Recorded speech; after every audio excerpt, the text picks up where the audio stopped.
Here we are, the best damn company nature retreat Groupon can buy. Welcome to Camp Wanapollutta River. My word! Quite the basic and barbaric lodgings! Thank heavens I brought my own bidet! Wow, I thought our lands were forgotten. This is like if Planet Popstar had a Detroit. Why do I get the feeling these cabins don't have fiber internet? Okay, people, go ahead and get all your wanting out now, because when we're done here, you all are going to be transformed from bellyachers into money makers. Is that true, or does it just rhyme? Wait, I thought nature retreats were supposed to be, like, relaxing. Ugh, what hot yoga class did you get that from? Nature isn't relaxing.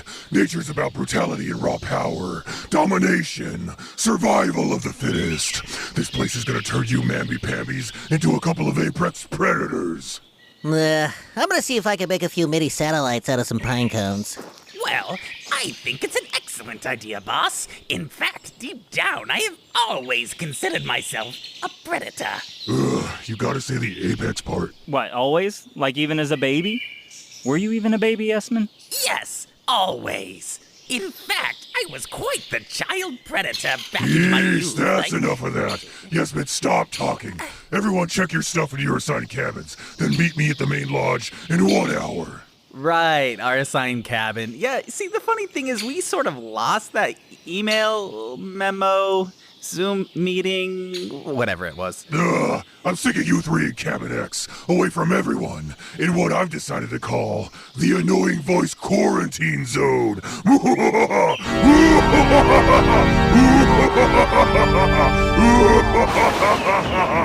Okay, ouch, but at least we get the whole cabin to ourselves. Oh, it's so spooky. Hi there, roommate. Oh, Jesus. Oh, sorry to step out of the darkness there. Bad habit. Doctor says I have Phantom of the Opera syndrome. Ah, not Larry. Oh, man. Oh, yes, good one, boss. He's the perfect annoying roommate to stick these lousy podcasters with. Yeah, you're in there too, Yesman. What? But no, I don't. Why? Annoying voice cabin? Can you not hear yourself when you talk? That's so unfair. I'm gonna go find some helpless woodland critters to hurt or something. Yep, I'm all on back too. Guess I'll just go wander the woods to see if there's any good trees to look behind. Okay, well, I guess we gotta get settled in, so. Oh, intern. You're still following us. Sorry, dude. Pretty sure interns have their own cabin over on the other side of the camp, man. Yep, but we'll see you at the Arts and Craft, right? Yeah, okay. Bye. Bye. I call Top Bunk. Oh, damn it. Come on. Yeah, you know I love Top Bunk. Why don't I get Top Bunk, man? I called it. It took me 1 second.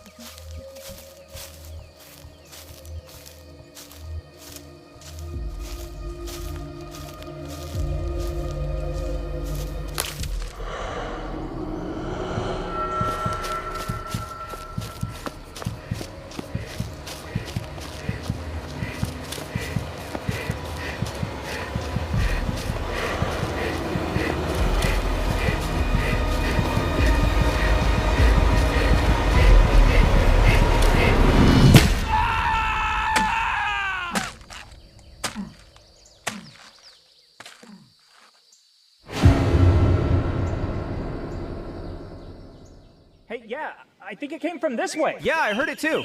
Oh my god! It's one of the interns! He's dead! Podcasters, what the hell is going on here?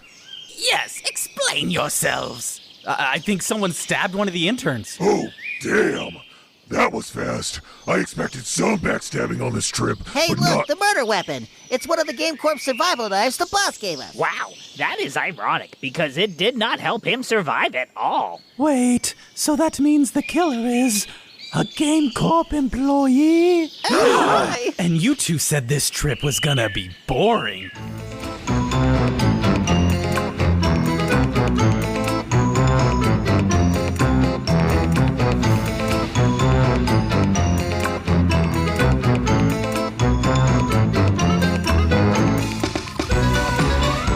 Hello and welcome to Camp Wanapollutta River, the best Oh, guys, I can't do this. There's a dead body like 2 feet away, and this place is so creepy. Agreed. Can we leave?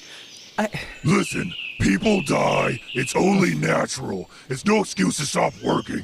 He was stabbed. What about that is natural? Well, someone stabbed him, and he lost all his blood, and naturally, he died. So... Oh, Jesus. Well, can't we just, call the police or something? Nope. I specifically chose this place because it has no phone signal or internet, and the bus won't be back until 8 a.m. tomorrow. So what? We just carry on with the show until then, like there isn't a killer on the loose? Duh! Jeez, it's like you've never seen someone murdered by their colleagues before. Well, can we at least record in our cabin? Fine, but we're doing corporate campfire at sundown, so don't miss it. All right, back to the cabin, boys. Wait, were the lights off when we ran out? No. Mm-mm. Yeah! Ah! Damn it, Professor L, what are you doing in here? Hiding. Why, is someone after you? What? No. We're all just playing hide and seek, having an all-around great fun time. I mean, I figured nobody would look in here on account of the grisly murder that just happened outside. Oh, hold on, wait. You're all splitting up from each other and hiding while there's a killer on the loose? Wow. Okay, maybe you're the killer because you are just killing my buzz right now, buddy. Get out of here, man. We got a show to do. Ah, fine. I'm going. Oh, my God. Okay, I don't even know where to... Listener questions. You guys want a listener question to get this started? Yep. Yeah, please. Good point as any. Okay, let me just rifle through my fanny pack here. I wrote everything on napkins. All right. Okay, You got I got a one. fanny I got pack? one. Yeah. This round of listener questions is brought to you by Ultra Pro Esports Body Spray.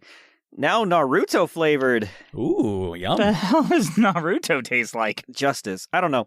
Okay, so this one's from Beaker.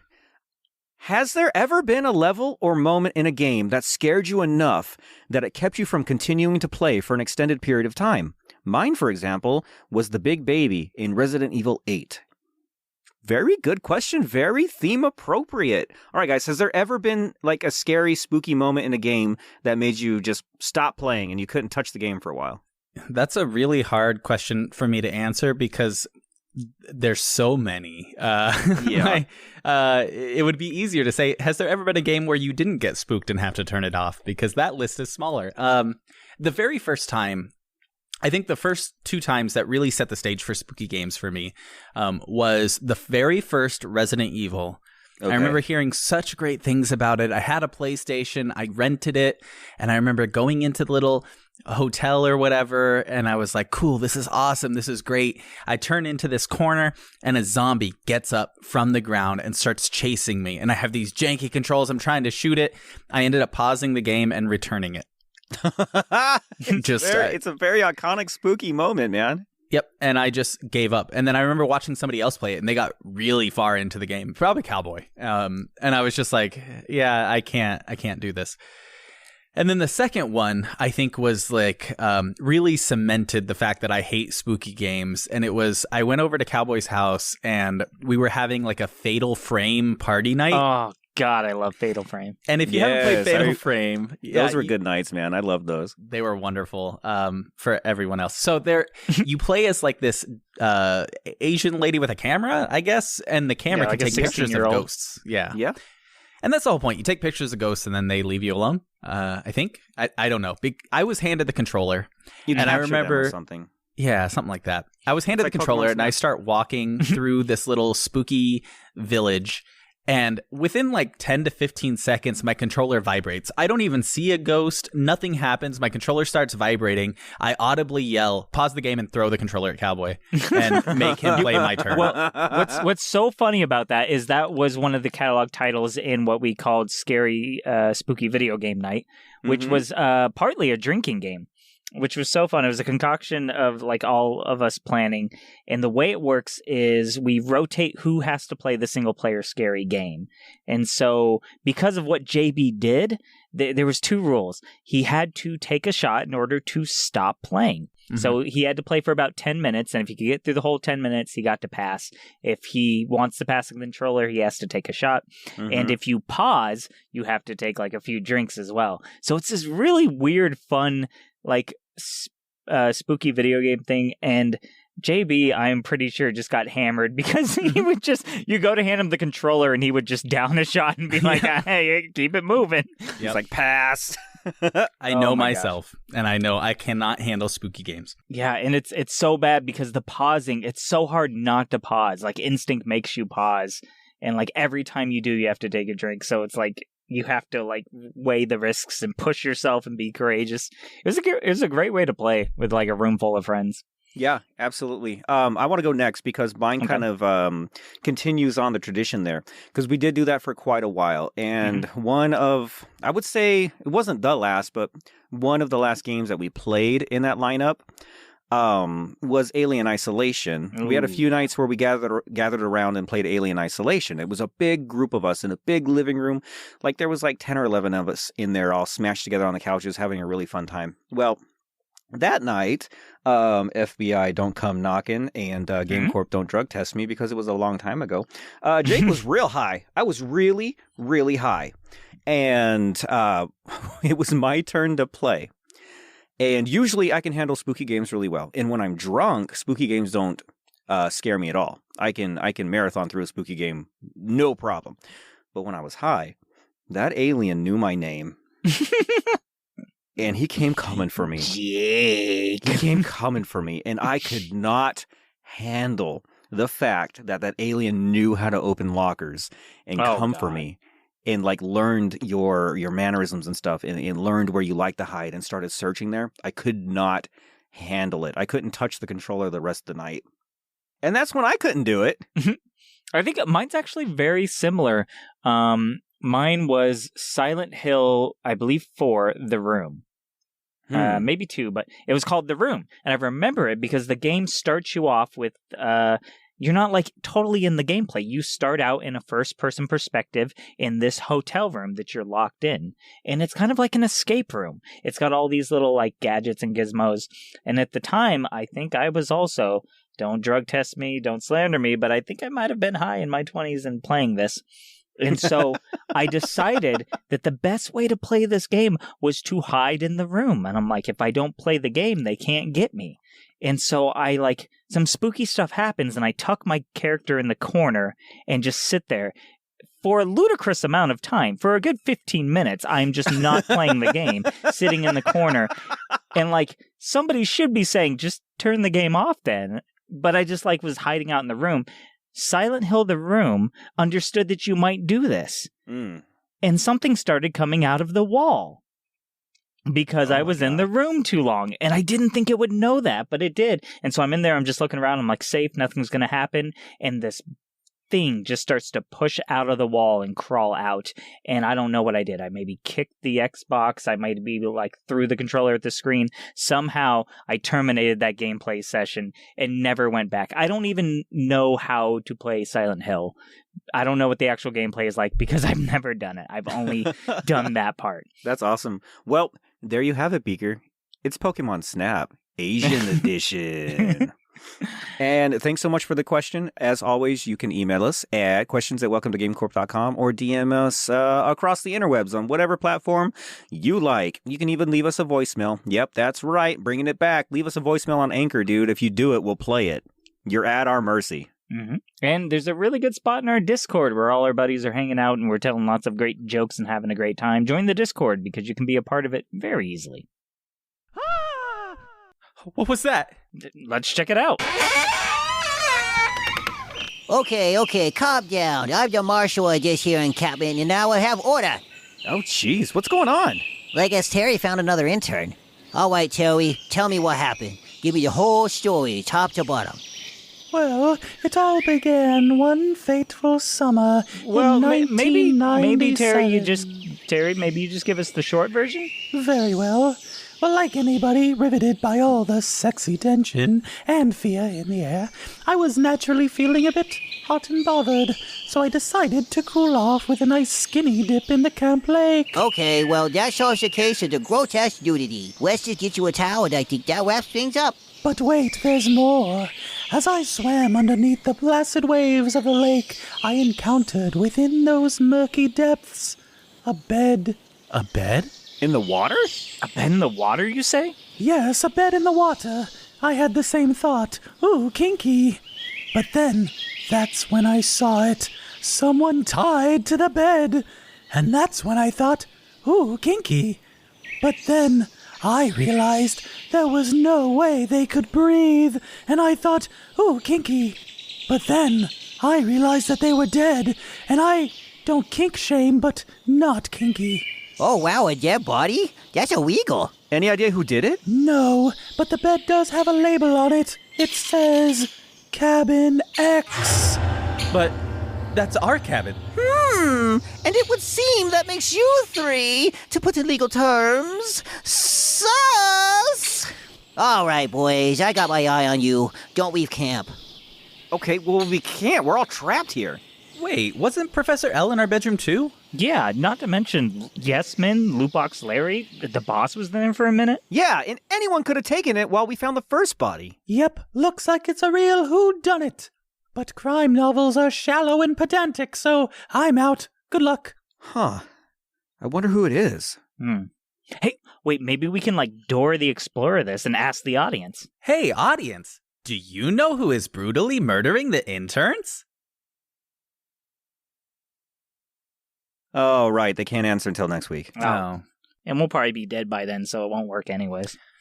Well, you want to just do the normal Ask the Interns then? Oh, yeah, let's do that. All right, well then it's time for Ask the Interns. Now, Ask the Interns is brought to you by NQA Cleaners. How many times does this happen to you? You're out just minding your own business, not doing nothing. But then, bam, a body that you had nothing to do with is in your house, seeping into the carpet. Well, now you can. At least twice now. Just call up NQA Cleaners and we'll get that meat sack out of there in a jiffy so you can go back to minding your own business and not doing nothing. Cash only. NQA Cleaners. We clean up, no questions asked. Oh, that's NQA. That's what it meant. Yeah, that's cool. I like that. Type back in at the end. It's a good sponsor. Cash only. Last episode, we asked you what is boring in real life, but absolutely amazing in a video game. We got 21st Century Fool coming in saying Zoom calls with your superior, telling you what quest, aka work, you need to do next. And then he attached a picture of Snake doing a call with Mei Ling. Ooh. Ooh, Side questing in real life. That's boring as shit. That's just errands. That's what I call dating, side questing. I don't date. I'm married. I just want to put that out there. Scrolling through Tinder while married. I call it side questing. Spoken like a true speedrunner. The fact that I called it side questing makes it sound way worse than I meant it to. All right. Anyway, Starter Quest Podcast says reviewing documents under time constraints without making errors under risk of it affecting your pay. It's awful for my day job of approving home loans at the bank. Yet you put it in a shed on the border of Aristotska and it becomes the award-winning Papers, Please. Have you guys paid Papers, Please? I have not, but paperwork is always more fun in a video game. It sure is. Let me be honest, I think it was just as fun as it would be in real life. It was so difficult to play that game. It was interesting, but it was on par with IRL. Some games are boring to play, but they're okay to watch. I thought Papers, Please was boring to play and watch. So and it was more stressful because at my real job, nobody threatens to firebomb me, and my family isn't starving. But I would say I'd rather do it in a job than for real life. Imagine you were really on the shed in the border of Aristotska. That would be worse. That's true. That would be worse. Definitely true. Anyway, Nutrageous King says farm simulating. Also, ya mum. I don't know. Farming can be real rewarding. Waking up at dawn with a pitchfork and staring at your cornfield grow. That's just a painting. That's not what they actually do. They actually work on it.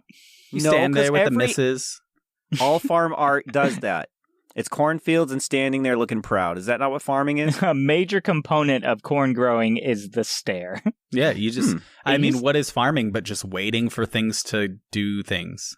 Do you not know that corn uses quantum mechanics? It must be observed or it stays in a superposition. This is farming 101. Interesting. It's right there in the artwork. They've known that at least since farming was invented. It's corn. It's Schrodinger's cornfield? Is that what you're saying? It's got the knobs. It's got the juice. It's got the juice, the corn juice. Okay. Blunt Life posted a picture of Drew Carey as a sim. Honestly, No, he didn't. but it was yeah. honestly Drew Carey as a sim. It is Drew Carey as a sim. Drew He's Carey. even going, what? Like, whose line is Like- it anyway? like They Drew say Carey something do. funny. He's like, what? Yeah, classic Drew Carey. Yeah. And he That's said, what he's known for. and he said, taking care of my body IRL, dumb. Bring on the nachos. Taking care of virtual life in The Sims, OMG, they haven't peed in an hour. Build them a third bathroom. Yeah. Absolutely, I agree. It's super true. Telling somebody to do chores in The Sims is so much better than doing it in real life. Mm-hmm. Honestly, I'm jealous of my sim because, you make your sim after you, and my sim is leading my best life in a way that I never have. So much more successful. Oh, yeah. And it's great. You just go fix that dishwasher and they just go do it. And then I tell myself to do it. And then 6 months later, I still have a broken dishwasher. Like, Yeah. And I'm kind of sitting, crazy. I'm sitting here on my computer playing 12 hours of video games going, what fucked up computer player is running my life wrong, huh? Like, yeah, who's managing my sim? Because the world is a sim. It's a simulation. It's the Matrix. Wake up, people. But like, yeah, who's doing that? Yeah, but your copy of The Sims is busted. So even though you keep playing video games, you never level up in your gaming career. Mm-hmm. Yeah, what the hell is that? What's up with that? And who's running his sim? It Sims all the way down. It sims all the way up and down. All the way up and down. Speaking of which, we got Night of the Living Podcast who says, so there's this game called Farming Simulator. Yeah, okay. People All are right. farming, I guess. And this started the craziest chain I've ever seen. So then we got the Drunken Gamers Podcast replying saying, have you ever heard of Power Washer Simulator? Yeah. But then David Raw, TDG, comes in with a, have you ever heard of a game called Death Stranding, a.k.a. UPS Delivery Simulator? Which Okay, Voodoo that's valid. replied, Very true. a.k.a. Walking Simulator. Mhm. Then, out of nowhere, William Butcher posts a picture of the 10 out of 10 Steam game Shower with Your Dad Simulator 2015. Excuse me?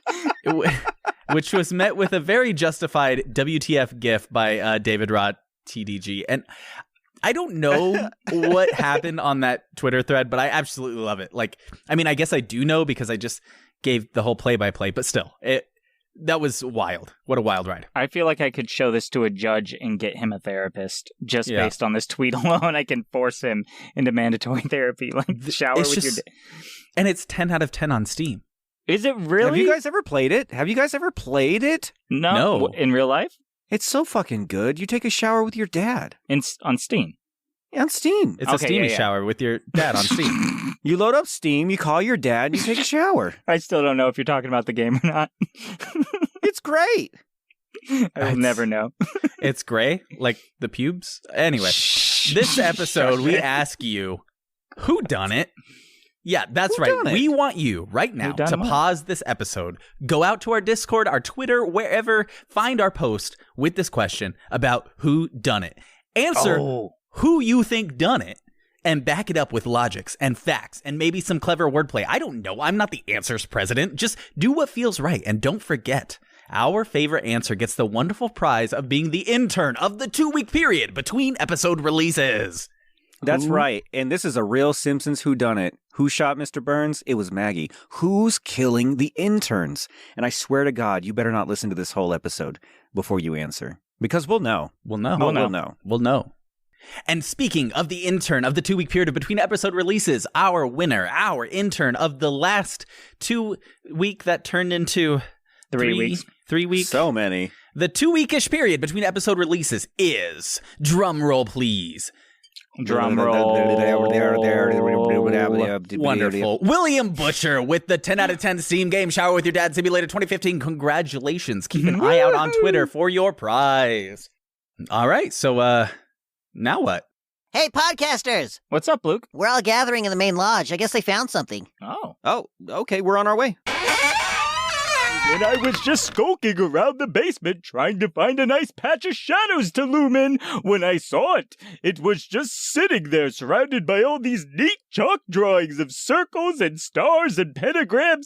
It must have belonged to some kids because it was adorable. What was it? Oh, it's an Awaja board. See? I believe it's pronounced Ouija. Ha! Maybe in your cute little world, but here in America, we call it an Awaja board. And what is the purpose of this device? It's used to talk to the spirit realm, or sometimes to avoid interdimensional texting fees. And it gave me the greatest idea.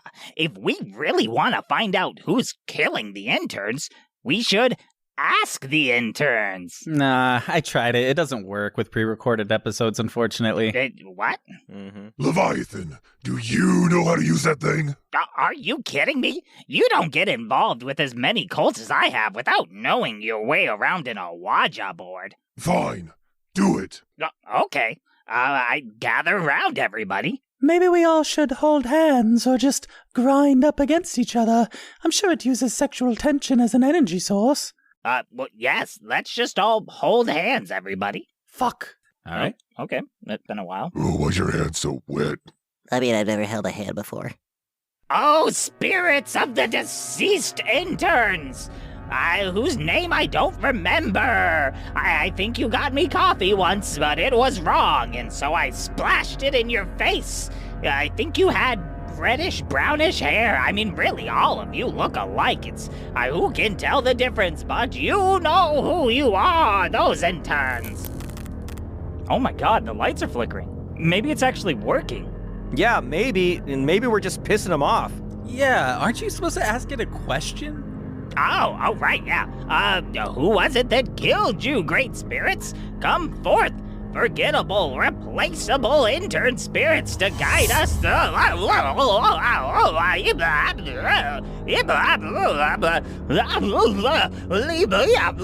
What's going on?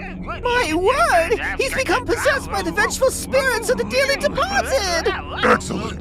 This is a perfect opportunity for a team-building exorcism! Waddle Dee, you lead the seance! Don't worry, boss. Words are my specialty. We're all gonna die. Chant after me, everybody. Be gone, web that waste from the realms of horror and terror. Be gone, when it wastes from the realms of horror and terror. Be gone, web that waste from the realms of horror and terror. Be gone, when it wastes from the realms of horror and terror. Well, keep fighting it. Chant with him. What is going on in here? Oh, hey, Yasmin. It's a seance. He's possessed demonically. He's not possessed. He has epilepsy. He needs his EpiPen. What's an EpiPen?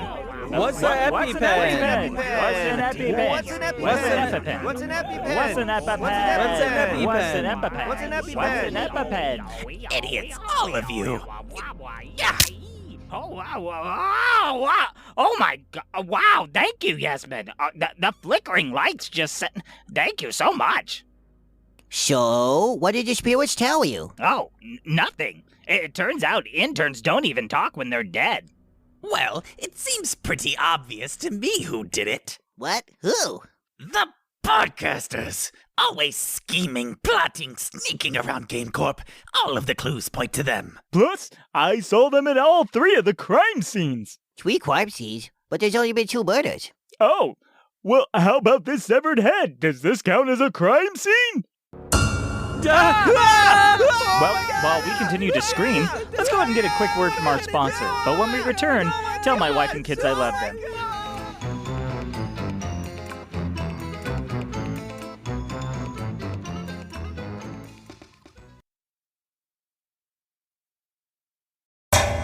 We thought it was all over, you know. Everyone was safe. That thing was gone forever.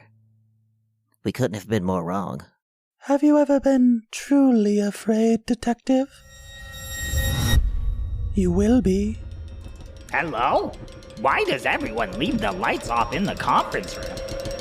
Oh god, it's happening again! Coming this summer to GameCorp Plus. I can't go through this again! We barely made it out last time! Snap out of it before it's too late! Everyone look out! Exclusively to Tier 3 subscribers. Oh, it's on my cape! I can't get it off! I can't get it off! Quick, grab onto my spear! I can't see how that would help!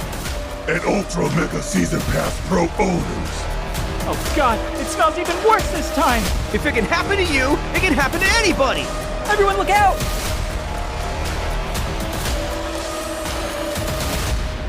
The Poopening, number 2. Watch out! Oh, are you fucking kidding me? Dude, seriously, I stepped in poop again. Why does this keep happening to me? Who the hell keeps pooping in the conference room?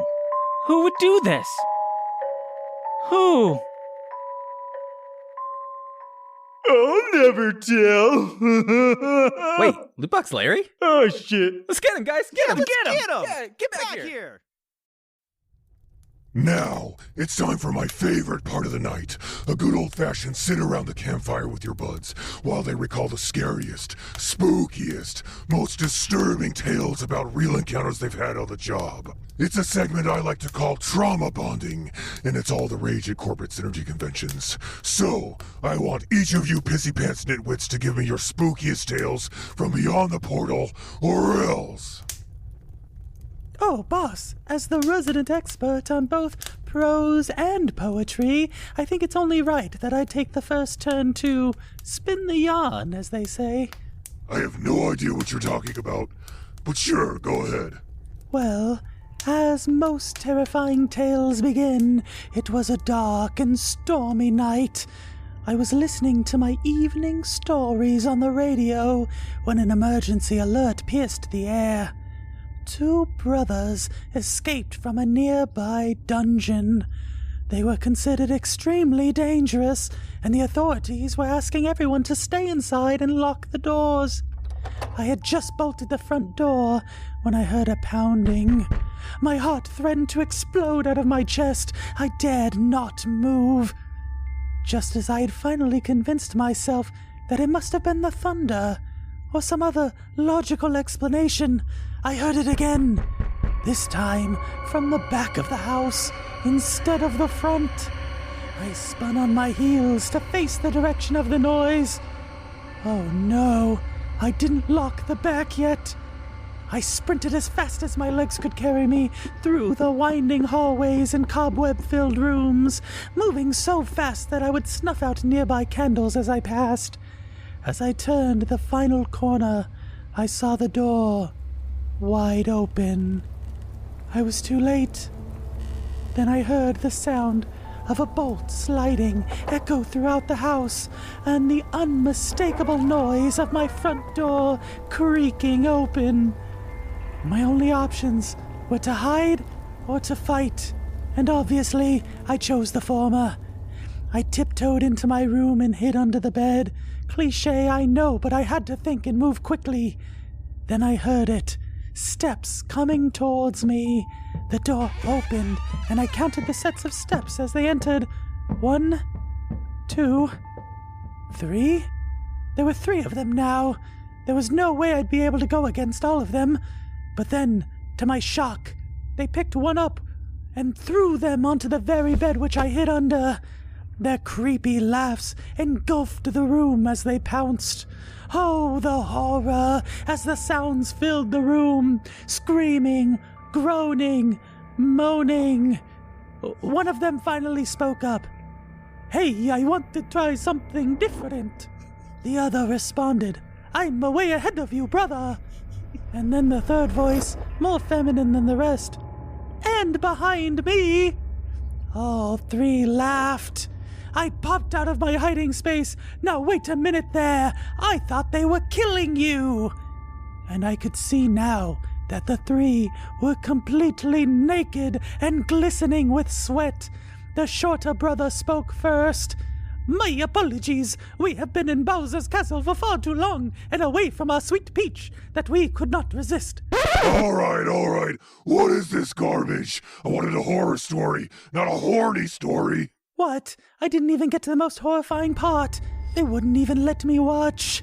Ugh, it was so anticlimactic. Oh. That was...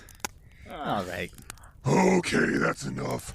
Podcasters, you've been using the portal to check out spooky realms like I asked, right? Yeah, totally. Mm-hmm. Yeah. Good. It's time for you 3 to give me your spookiest, dookiest story that actually happened to you, and not whatever Terry gave to me just now. A boner. That's not what I meant.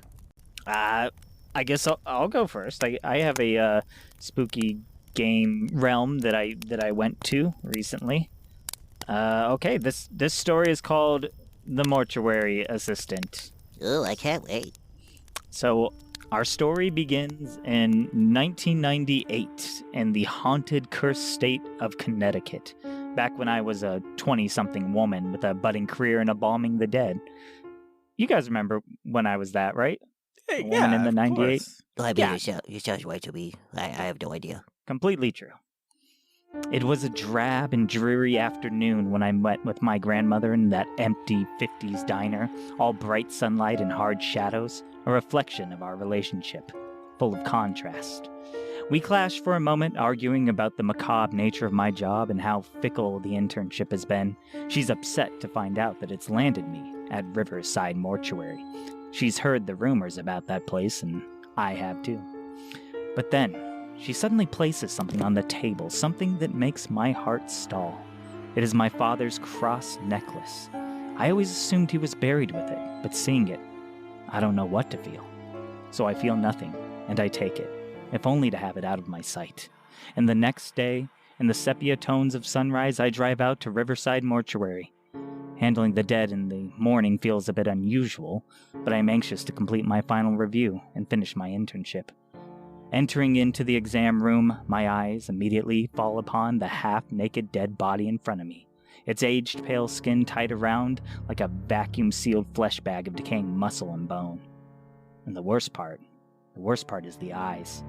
Skulking in the darkness of their dilapidated sockets, Mr. Delver suddenly calls out to me, nearly startling me. He has a sharp, gaunt features to him, a man in his 50s with intense blue eyes and a deep, serious voice. He'd be handsome if he weren't so creepy. Right away, he has me begin cataloging all the marks on the body. I'm halfway through when a sudden, loud slam causes me to recoil in horror. The old windows here seem to have a hard time staying open, he assures me. Right. Then, things get weirder. While he watches me entering the data into the computer, he whispers into my ear in his deep, gravelly voice. I immediately turn around to confront him, but he's standing back against the wall with his arms crossed, as if he had never moved. I don't know what kind of sick joke he's playing, or if he's testing me, or whatever it may be, but I let it go. I focus on the procedures. I sew the mouth closed, I drain the body of its blood, and then I fill it with embalming fluid. And then, he stops me. Before I'm even done, he tells me to go home, tells me he'll finish Mrs. Page up.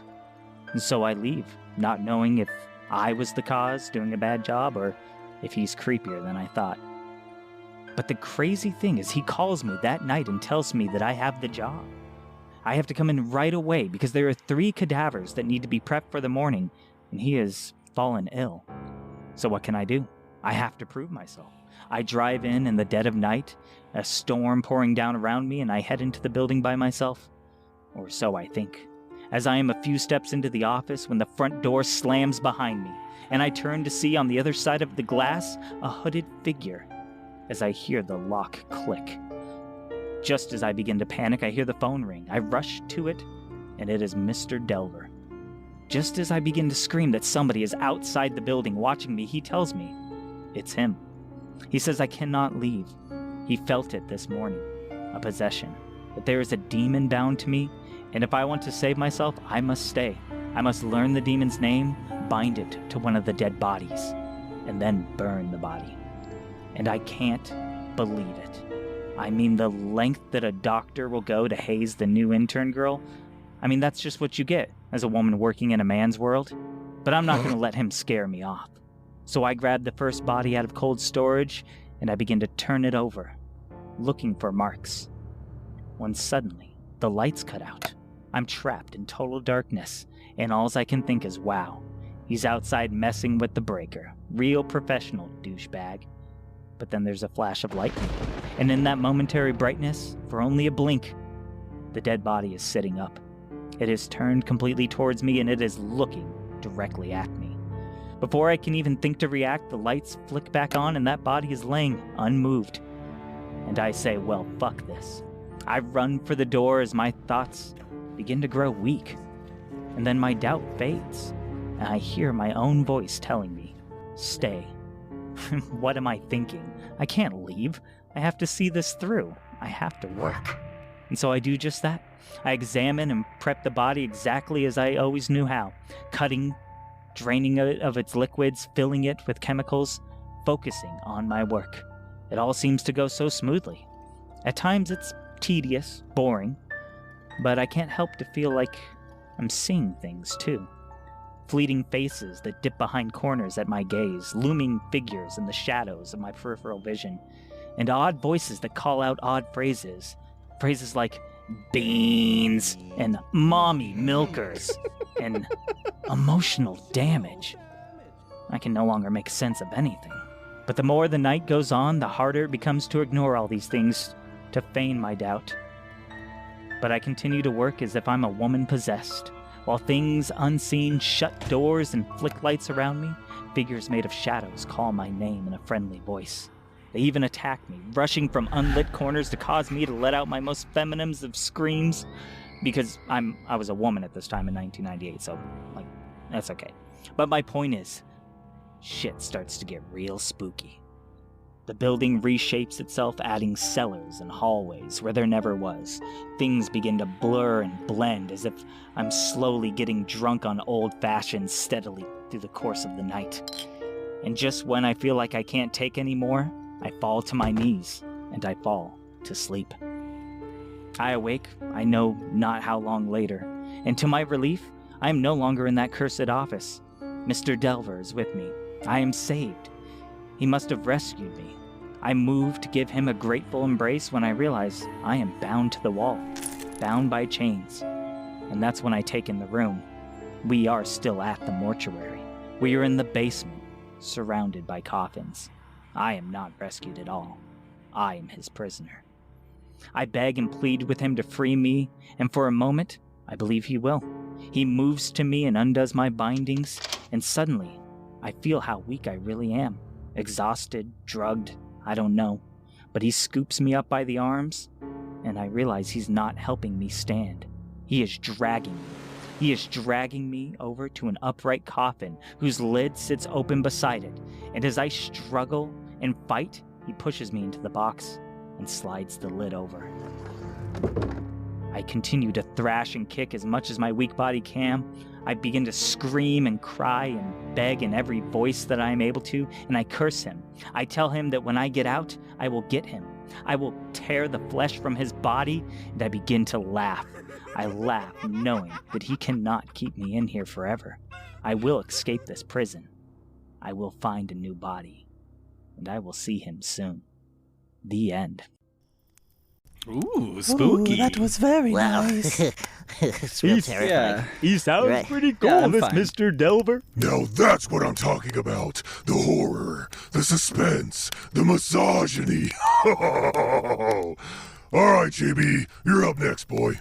All right, yeah. So I know you all probably think that I'm a wimp when it comes to spooky games. I mean, I spent like 10 minutes this episode explaining how I'm a wimp when it comes to spooky games. So that's true, but I legitimately have a spooky one for you today.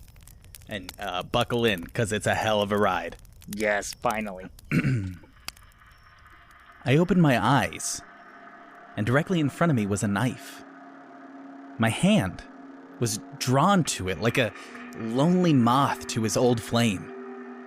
And as I brought the knife down in swift, slicing motions, I carved away chunks of my target. It was clean. It was precise.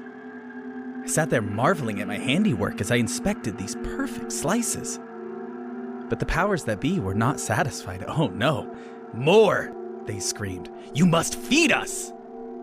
I dashed from place to place, my face blanker than a Keanu Reeves Kristen Stewart baby. I felt no emotion, no empathy, no fear. Only the objective mattered. Sounds filled the air, gurgling, bubbling, slicing, stabbing, whirring, beeping. My new prison had become my canvas, and I intended to paint every corner with the desiccated remains strewn about me. I placed a fleshy ball into one of my devices and turned it on. I smiled as the flesh disintegrated and the sweet red juice inside began to pour. I imagine the delicacy I am providing to my captors. Why should I not have a taste? I dip my hands into the thick red liquid and I place it to my lips, but to my shock and my horror, I feel nothing. I don't feel my lips, my tongue, my teeth. I had created meals for these unknowable, unseeable gods that torment me, but I cannot partake. What travesty, what trickery! I tried to leave, but there were no doors. The windows were locked. There was no escape. But somewhere beneath my self-pity, something else was growing, a fire deep within me, the fire of radical disobedience. If I could not gorge myself on the desiccated remains of my targets, then neither could they. Demands came in like McFlurry orders right after the machine goes down, but it didn't matter. I would not respond. I would not engage. The only thing on my mind was ending this once and for all. I took that very knife, the very one they gave me, and I stabbed myself over and over with it. I threw myself into thick, boiling liquids. I stepped into flaming infernos and subjected myself to all the same torture I once employed. But there was no pain, no relief, no end. There was only the voices. More, they screamed, "You must feed us!" At the end, I curled up into a ball in the corner and succumbed to my fated eternity of nothing but disembodied voices demanding sustenance. One day, I might give them what they want. Then my stomach rumbled. I have no mouth, but I must eat. The end. What? Oh, wow. That was art. My word, that was disturbing. Whoa! That was fucked up. I didn't know you had it in you. Yeah, it was crazy. What game what'd you play, man? That was fucked up, dude. Oh, yeah, I went to the Cooking Simulator VR dimension. The what now? Oh, Cooking Simulator VR? What? Is VR, it's visceral remains. Yeah. It's you're a crazy cook and you kill people. That's what it's about. Yep. That's where he went. Spooky. I mean, I've never heard of that one. Very suspicious. I think I've actually eaten there. All right. Moving on. All right, you with the hair, whatever. Just go. Yeah. Okay. I was actually writing this down on a napkin earlier. Let me just get this out of my fanny pack. Okay. This one is called Duck Season. A few weeks back, I had a long weekend, so I decided to try out one of the new VR vacation sims you can find on GameCorp Plus. I heard about a neat little VR game called Nostalgia Simulator, and I wanted to try it out. It had pretty decent reviews, and it talked about how relaxing it was spending time in the good old days. When talking video games, that of course means the 80s. I figured that if the game itself was great, why not try it out in real life? I waited until my shift was over on Friday and carefully snuck into the portal room. The room was cavernous and empty, save for the huge interdimensional gateway and accompanying tech, the IT department uses. As I walked towards the gateway, I noticed a large book, simply labeled Gateway Addresses, sitting atop a desk. Figuring this was the best place to start, I opened the book to find the correct address to Nostalgia Simulator. I quickly found that all the pages of the book were out of order and in various states of disrepair. Half the pages I flipped through were torn and smudged, and the other half were covered in what I could only hope was barbecue sauce. After several minutes of fumbling through the pages, I finally found the address. But my small victory turned to disappointment when I found that the very last number of the address had been smudged.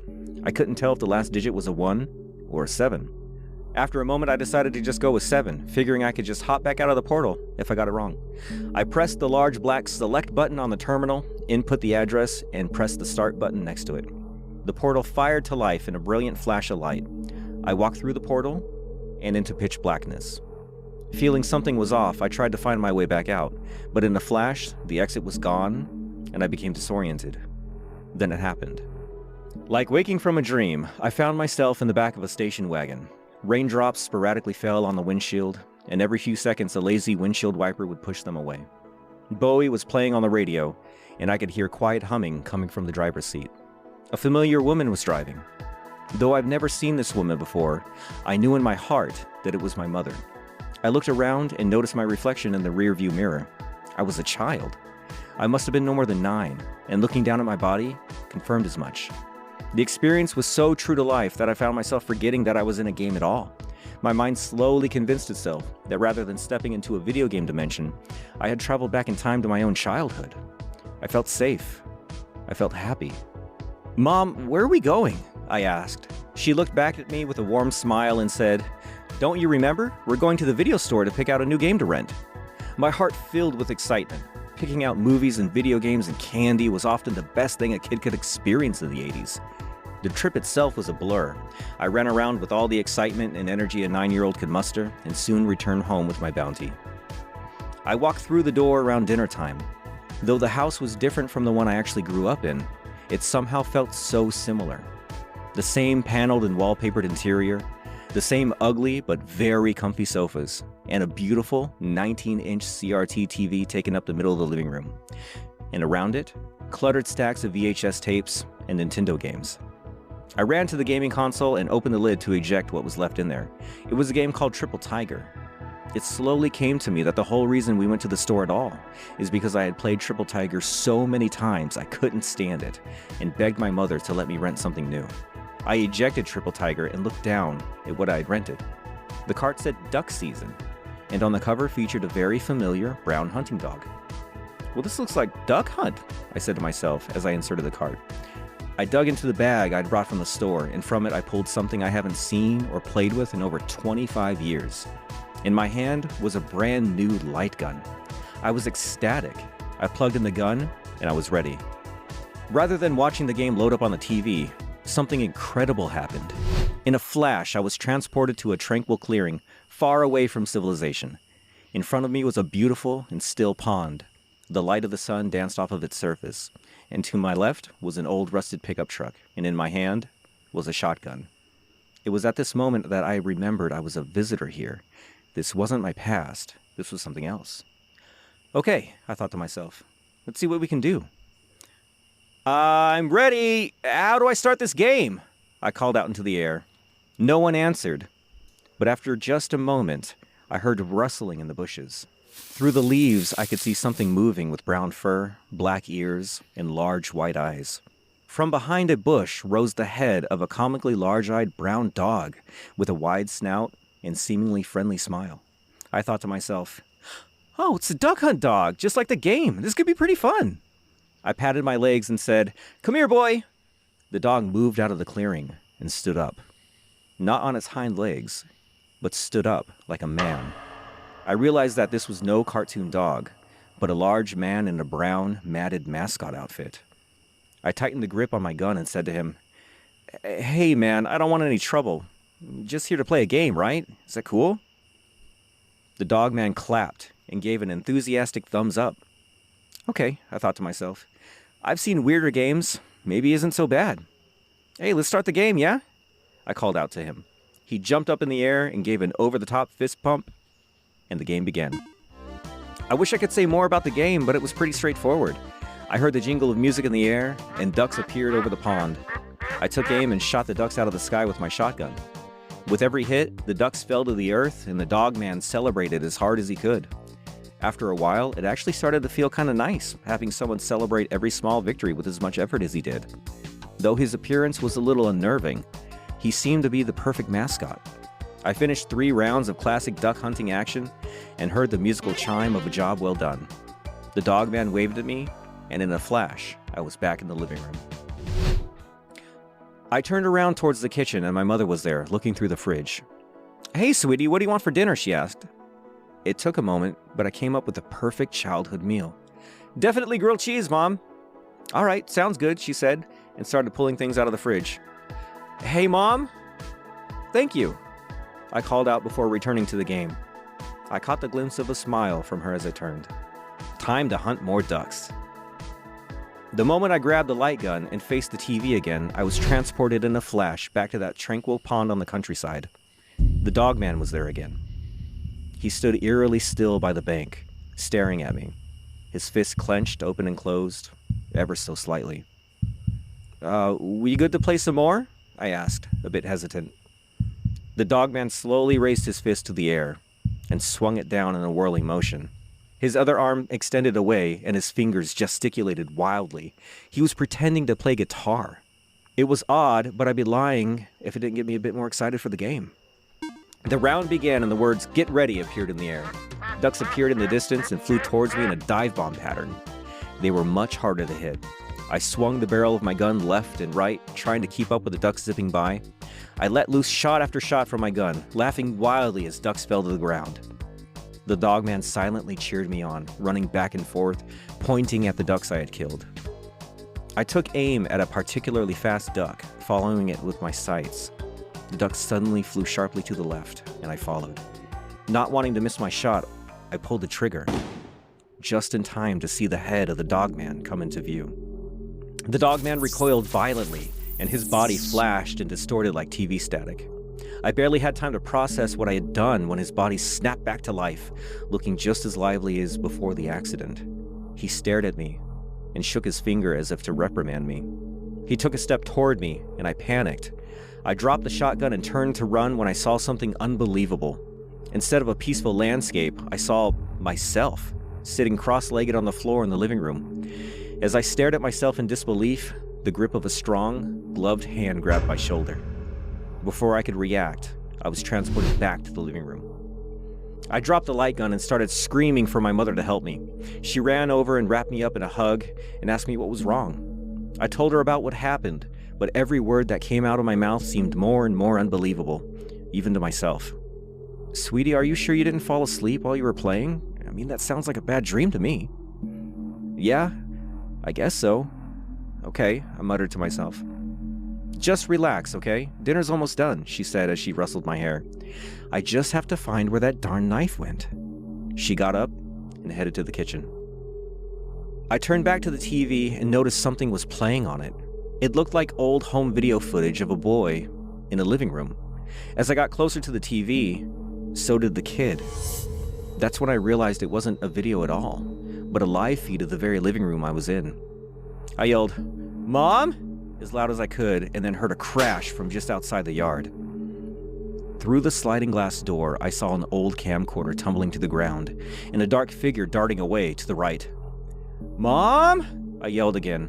My cry was met with a sound of splintering wood and a terrible scream at the back of the house. I stood frozen in terror as my mother stumbled into the kitchen, covered in blood. A kitchen knife had been thrust into her chest, and she was bleeding heavily. As she leaned on the kitchen counter, blood poured from her chest and ran down the countertop and onto the floor. "Baby, run," she said as she choked, blood starting to pour from her mouth. Pushed into action by terror and adrenaline, I turned to run when my eyes met the TV screen once more, and again I was transported back to the pond. Things were different this time. The sky was red and cracked, with a crimson sun hanging low in the sky. The earth around me was dull and lifeless. The pond was dark and still. There were no ducks, only the dogman. He stood on the pathway, still and staring. He then raised his hand at me, thumb raised and index finger extended in the shape of a gun. He mimed shooting at me over and over. I screamed and stepped backward until I hit the same invisible barrier that separated myself from the game before. The dogman pointed behind me and waved. Shakily, I turned to see the living room again. My mother was drooped over from behind the couch, with blood soaking on the cushions and dripping onto the carpet, and I saw myself, lifeless, lying on the floor. Then I saw a shadow appear from the hallway. As I got closer, my eyes widened in horror. A very large man in a tattered dog costume appeared in the living room and knelt over my body. He placed one hand on my still frame and looked into the TV. He stared for a moment and shut the TV off. I stumbled backward and looked at the pond. The dogman was gone.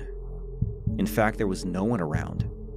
I had just witnessed the murder of my mother, and now was trapped, alone, with no way to return.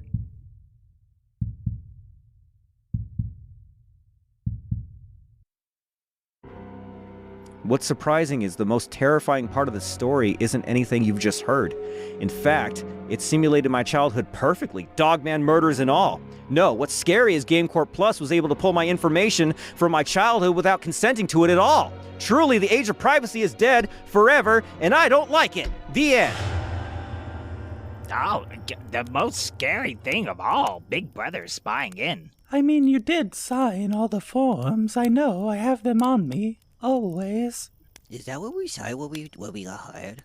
I mean, one of many forms. All right. The free advertising for GameCorp Plus was cool, but you got bested by a dog and then complained about your privacy. C- at best. Okay, thanks, boss. I didn't know we were getting graded. I thought it was good. I was spooked out. Creeped out. I was spooky and creeped out. Yeah, thanks, guys. Yeah. Spooky, terrifying tales indeed. But it's time to unravel the real mystery. Everyone, get into the main lodge. We've got a murder to solve. Now, I've brought you all here to reveal the truth behind the mystery of the intern killer who has been terrorizing our company retreat. All right, who wants to do it? Do what? Reveal it. Wait, you don't know who it is? No, but what I do know is if someone doesn't fess up right now, it's 2-week mandatory overtime for everyone. What? Man, I Come can't on, believe so it. bad. Well, I certainly didn't do it because I always claim recognition for my works of art. Okay, weird, but solid alibi.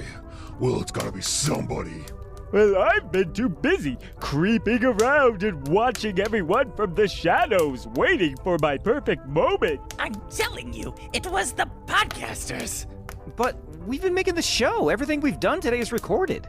Yes, a show that you will edit to make it look like you have the perfect alibi. That doesn't even make sense. Well, you were close by for every murder. And one of your bears was used to drown the interns. And that's not even the best part. Tell him, Leviathan.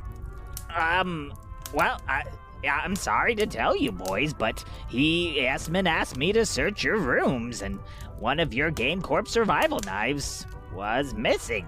I can't believe it. Well, I know above all else the sacred rule upheld is innocent until proven guilty.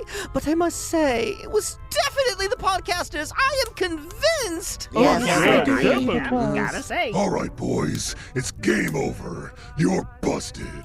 But it wasn't us. It couldn't have been. We're not actually bad. You're not actually what? Podcasters? Oh, crap. We can't reveal that we're not actually bad guys. Yeah, but we can't let them pin this on us because we didn't do it, right?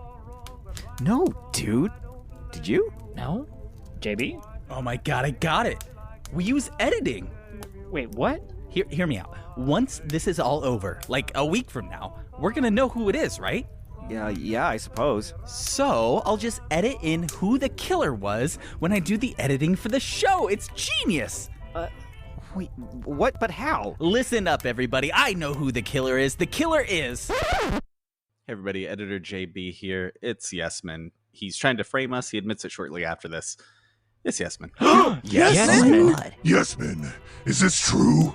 You're the killer? Damn podcasters, fine, it was me. I was trying to frame them so they'd be forced to admit who they really are. Told you. So what do we do now? Beat them with our shoes? There's only one thing to do. All right, who bet on it being Yesman this year? Oh, yeah, that was me. I put 4 weeks pay on him. And on 3-to-1 odds. Nice. Well played. Here you go. Oh, thank you. Damn, I kind of thought it was Larry all along. He's a weird one, that guy. Hey. Damn it, no fair, they cheated. Don't be a sore loser. You know the rules.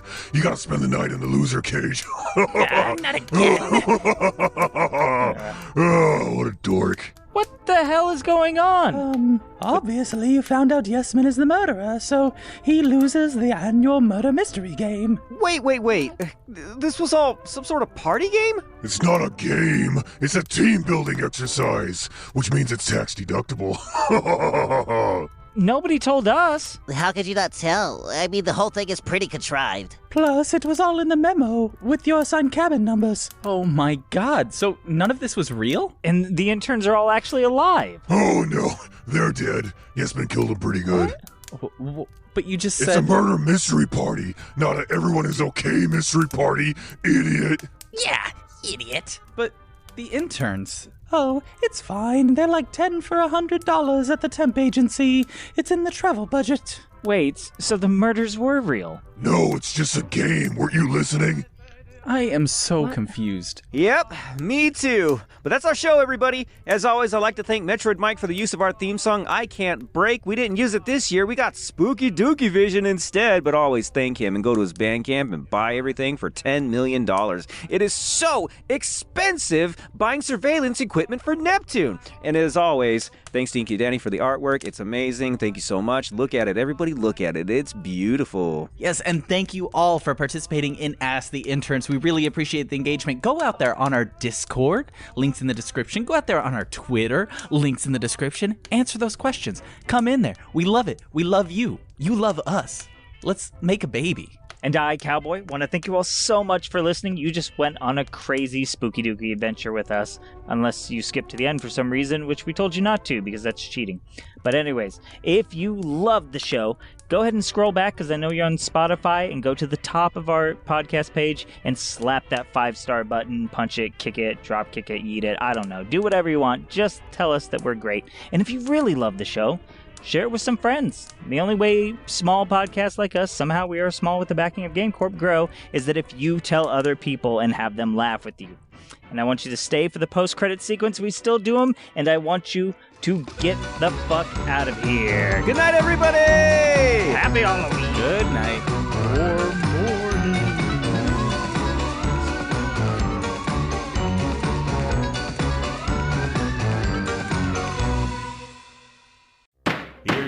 Hear ye, let the first official meeting for the League of Kill the Podcasters commence. Before we begin, I believe Brayden has a bit of housekeeping. So I'm like, people still need to pitch in for the snack table because like the banana bread I bought myself from fucking work, dude, but like everything else was out of pocket. But I already sent you money on Cash App. Are you not $BrayBray_LitLife09 on there? No, dude, on there it's a hyphen with a 69 at the end, bro. Oh, and TikTok bot, you can't pay with Dogecoin. It will be the future, Daddy Yvonne said, to the moon. And I still believe.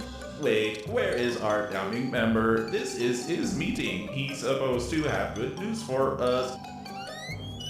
I'm afraid there's no good news to give.